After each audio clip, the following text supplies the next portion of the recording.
mais c'est une figure qui est extraordinaire pour nous aujourd'hui, d'abord parce que, à travers les moyens, si on peut dire, de la philosophie, de la science et tout ça, s'exprime théologiquement. Deuxièmement, le père Vasile, on peut le sauver dans sa vision des choses, étant donné qu'il a énuméré, si on peut dire, des idéologies. Donc les idéologies sont une façon d'utiliser les résultats de la philosophie de la science qui sont tributaires à des visions sur l'homme, pas nécessairement inspirées par Dieu. Donc c'est plutôt le combat contre les idéologiques, et ce combat, on peut le mener par une vraie vie spirituelle, donc qui aboutit pour ceux qui arrivent à ce niveau-là à la contemplation de Dieu. Voilà, c'est ce que j'ai voulu préciser. Si, oui, pour la théologie, il existe cette risque d'être idéologisé. Oui. Pour la théologie, c'est le même risque. D'être idéologisé. Ça arrive souvent. Nous avons, le fondamentalisme.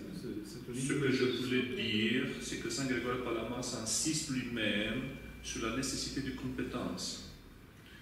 Parce qu'il dit, peut-être que Varlam est arrivé à cette vision sur les sikhas parce qu'il a rencontré des non-initiés, des gens qui faisaient n'importe quoi et qui lui ont construit une vision pénible sur la vie de l'Église. Donc, compétence dans la vie, compétence, je me permets de dire ça, compétence dans la vie spirituelle. Savoir bien qu'est-ce qu'on fait pour que sur cette vie compétente spirituelle, nous puissions donner des réponses qui viennent vraiment de l'expérience. Idéologie de ce monde, idéologie qui ne vient pas de Dieu, bien sûr, qu'il y avait au XIVe siècle, et bien sûr qu'il y en a plein maintenant, mais je n'ai pas senti Saint Grégoire Palamas crispé à cette idée, je ne sais pas comment dire.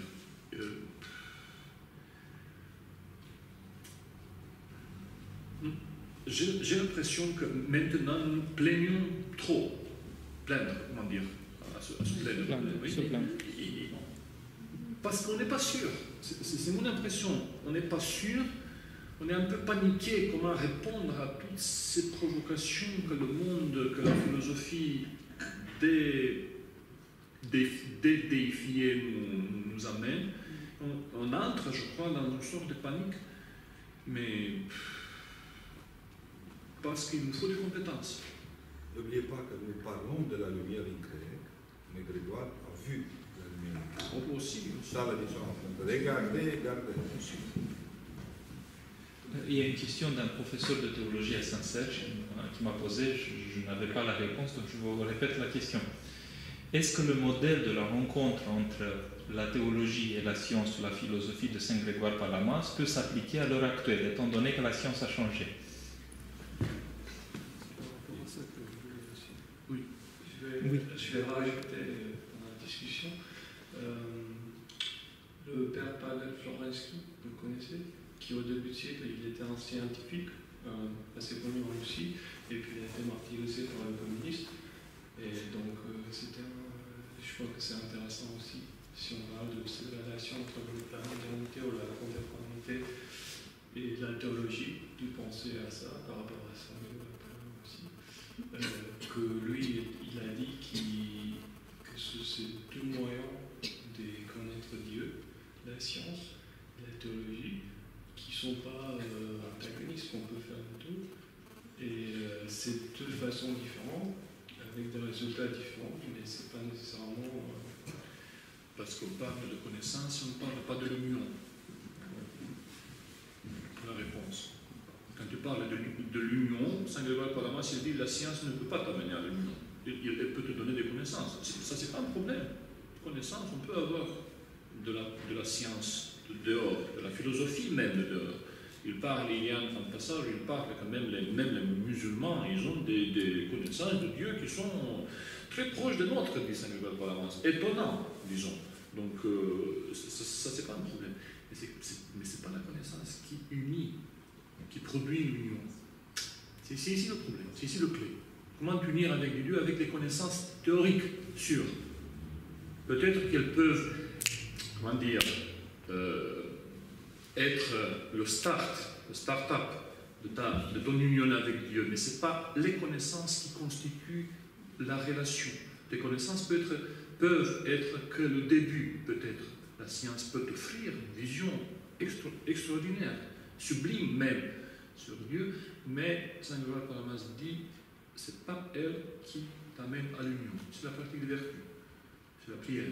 La science moderne ajoute la théologie de Saint Grégoire Palamas. Et donc, les protophotons, tous les jeux de la lumière dans la philosophie et dans la psychologie aussi, dans la physique atomique, comme ça, c'est intéressant parce que la fidélité de Saint Grégoire, c'est pas dépassé, mais la fidélité de la science, toujours, c'est dépassé de notre fidélité. Et pour répondre à Père Svant, si ce paradigme peut être appliqué aujourd'hui, je réponds aussi par les paroles de Saint Grégoire Palamas, non. Non, parce que les choses évoluent.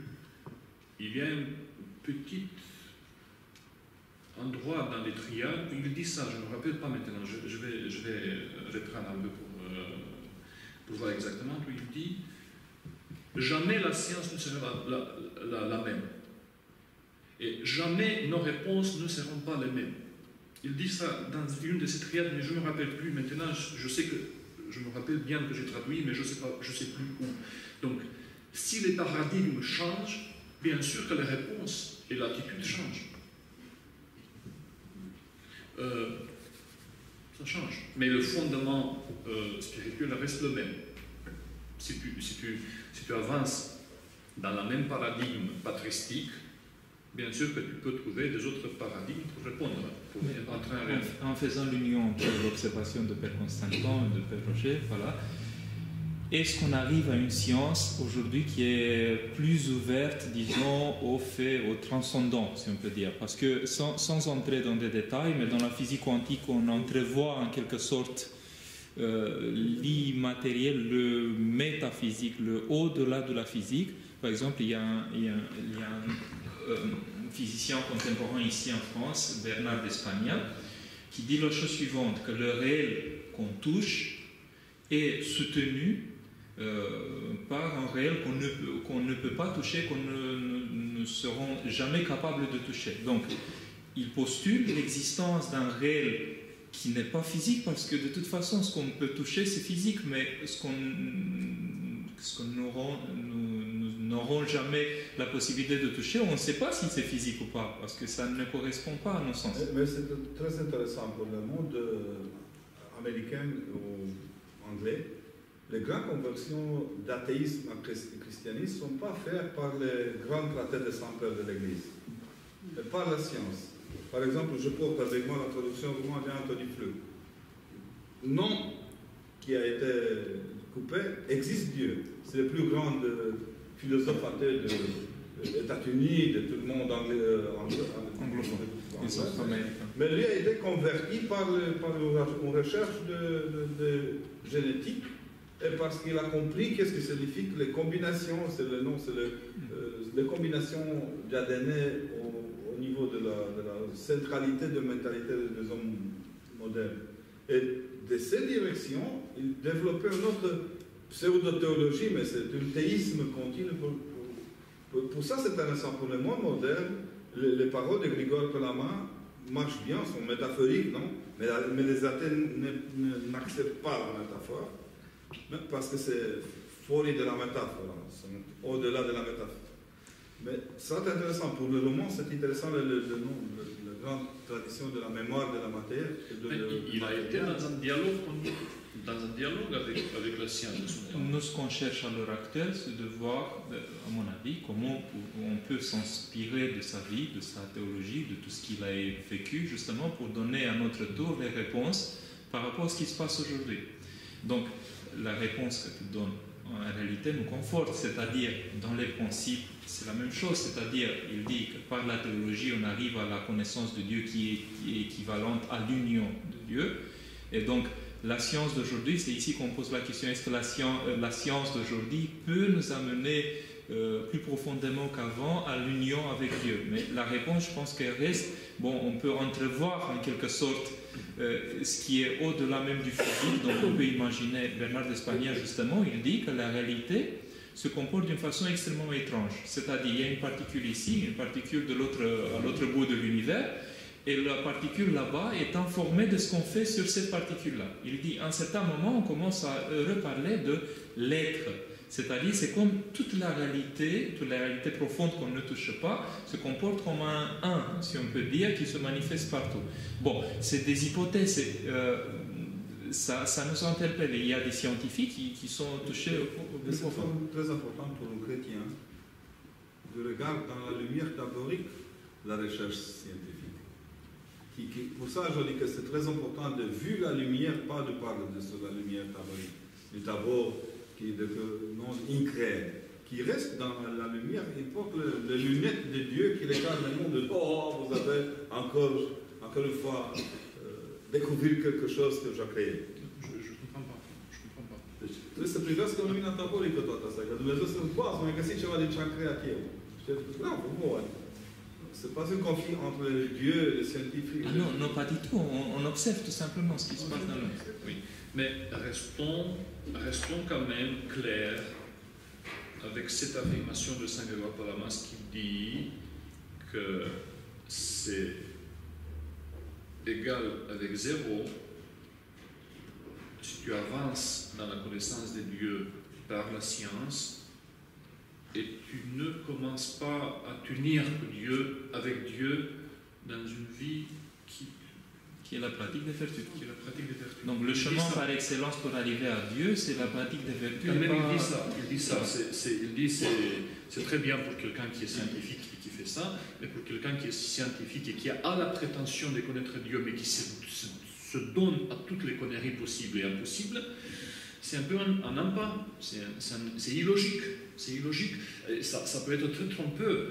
Et comme disait Père Constantin, même la connaissance théologique, elle peut être dangereuse pour celui qui n'a pas la pratique du vertu. Dangereuse, mortelle, dit Saint Grégoire Palamas. La connaissance théologique, oui, c'est comme ça. Si elle est acquise par une démarche non ascétique, elle est mortelle. J'ai une question. Mais la connaissance scientifique ou philosophique peut aider à corriger la théologie. Ça veut dire, si on est dans la théologie, avoir une connaissance extérieure, ça peut aider à corriger la tenue théologique. Je réponds aussi par les paroles de Saint Grégoire Palamas, ça me vient maintenant, il dit, excusez-moi le terme, on s'en fout, de tout ce qui ne concerne pas les réalités théologiques, c'est-à-dire la Sainte Trinité, c'est-à-dire la virginité de la Marie, c'est-à-dire tout ça, il a des fondements. Ici, on ne peut pas toucher. Mais pour les autres, dit-il, Saint Grégoire Palamas, pour les autres aspects, pour notre vision sur le monde, pour je ne sais pas quoi, on est prêt à être corrigé. Pas pour les fondements de la foi. Oui, mais la foi, elle est... C'est un jeu dans la pédagogie moderne. Les risques des vases communicants. Nous avons deux grands vases communicants. C'est une grande, notre petit, et tout pourtant aussi encore de petits vases communicants qui si l'eau qui est dans les vases grands c'est pur, et je porte des impuretés dans les vases, ça c'est la différence entre la philosophie touche mais ne reste pas. Leibniz dit toujours que c'est une inclination. C'est une possibilité de faire une structure d'inclination. Je te dis maintenant, si je parle en Roumanie, par exemple, pour aider pour conserver la religion dans l'école, en termes de Grégoire Palamas, les autres disent pas. Mais si je parle en leur catégorie, et je dis que votre catégorie n'existe pas, par exemple la causalité, s'il n'existe une cause primaire, n'existe pas d'autre structure de causalité. Mais je dois parler ça parce que j'ai connu la catégorie de leurs parents. S'il n'a pas un vocabulaire commun, je ne peux pas faire un dialogue. C'est important, ça reste très important. Par exemple, pour nous, Blaga, non, Lucien Blaga, qui dit toujours le éon dogmatique, mais ça c'est Maxime, le thème confesseur. C'est Grégoire Palamas. Éon dogmatique, la césure transcendante, ça c'est la dimension. Nous pouvons par là ici, jusqu'ici, dans une dimension pure orthodoxe, mais nous avons toujours cette censure transcendante pour les autres sujets de l'Église. Mais non, mais Saint Grégoire de Palamas, c'est ça qu'il a fait. Il a parlé sur la langue de Varlam. Ça, c'est la maladie de théologie moderne. Deux théologues qui parlent entre eux, ne compris une et l'autre, qu'est-ce qui se passe. Et lui-même qui a parlé ne comprend pas qu'est-ce que... Nous avons fait l'exercice cette matin avec une dominicaine. 45 minutes. Une question. Mais il faut s'approcher du micro parce que notre micro, il est... Jacques, un troisième ton. Jacques, un troisième ton ce soir. Chantez si possible. Merci. Voilà, bon. Seulement quelques questions que j'aimerais soulever. C'est que lorsque nous parlons de théologie, que nous parlons de science ou de connaissance, et je crois que nous ne mettons pas tout le temps les mêmes réalités derrière les mots. Ne serait-ce que même dans le terme de théologie, quand on s'en sert, on ne fait pas la distinction entre cette théologie qui est de nature intellectuelle et cette théologie qu'on reconnaissait, qu'on attribuait notamment à des pères tels que Grégoire le théologien, Simon le théologien, le nouveau théologien plutôt, et Saint Jean le théologien. On les nomme théologiens, mais la théologie qu'on leur attribue est d'une autre nature. Et en revenant notamment au processus de la connaissance, les pères ascétiques, que ce soit Isaac le Syrien et d'autres, considèrent la démarche intellectuelle comme un exil des puissances de l'âme dans la tête. Et que pour que l'homme retrouve effectivement son intégrité, il faut qu'il revienne de cet exil qui est assimilé à l'exil à Babylone du peuple hébreu, pour une heureuse migration vers le cœur. Et cette migration vers le cœur, c'est en fait une unification des puissances de l'âme qui font que le modèle, dont le modèle par excellence de la connaissance, c'est celle de l'union. Et c'est celle que nous expérimentons tous les dimanches à la liturgie.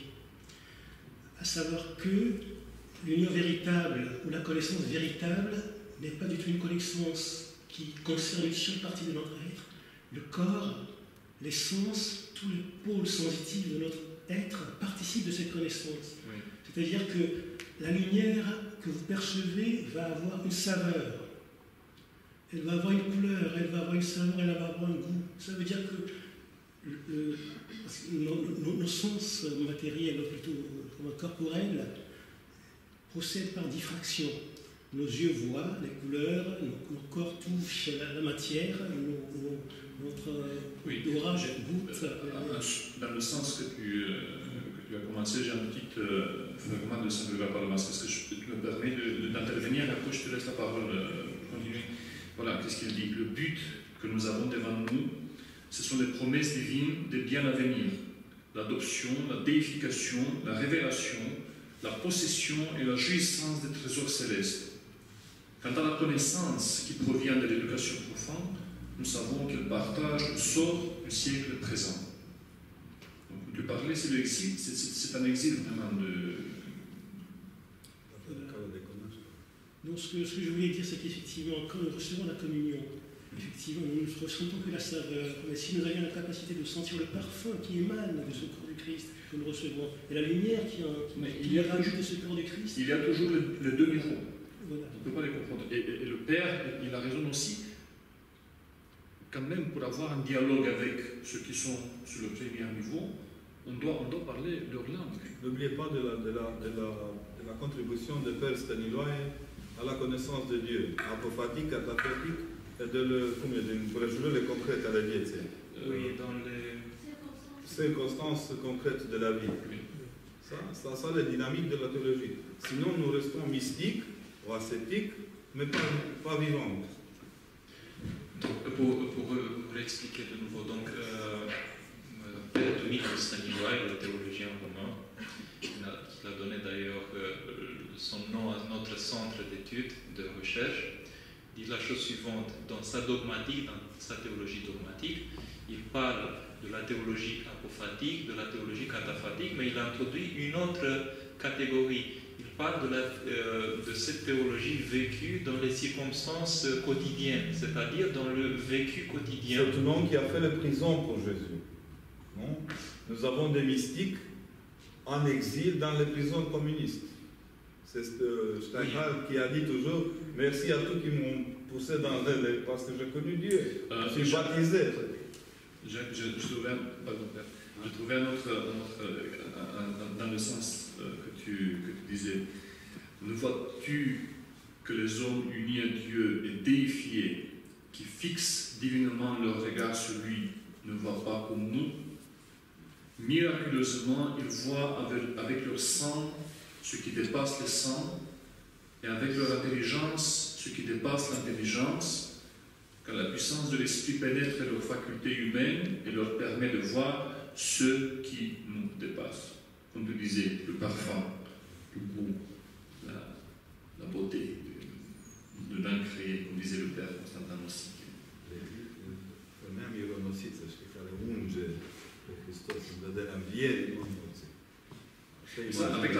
Cette idée avec la purification de la pensée, pour moi c'est central.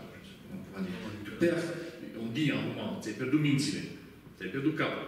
Mais c'est profond théologique ça. N'oubliez que la ligne de Saint Grégoire Palama, c'est Saint Jean Cassien, Saint Germain de Constantinople, de Bruges, c'est Jean Assetno Postitoro. C'est une grande ligne, c'est pas un accident génétique de la pensée de l'Église. Il ressuscitait la dimension ascétique et ici phase de l'Église. Vous savez que Saint Grégoire Palama, il a nommé le deuxième Saint Jean Chrysostome. Parce qu'il existe une première, oui. Saint Jean Chrysostome qui a vécu au IVe siècle, Saint Grégoire Palamas qui a vécu au XIVe siècle, et Saint Jean Chrysostome qui est mort le 13 novembre, et Saint Grégoire Palamas qui semble-t-il qu'il est décédé aussi le 13 novembre, mais qui a le jour de sa fête le 14 novembre pour pas se... Oui, et il y a une icône, je crois, c'est l'Ovatopédie, c'est l'icône de Saint Grégoire Palamas, où c'est marqué le deuxième Jean Chrysostome, le deuxième nom. Et c'est important de comprendre pour la théologie en roman, par exemple, c'est très important que la liaison entre la théologie moderne des Pères Staniloae et sont les autres ici, Saint Basile de Poiana Moruli,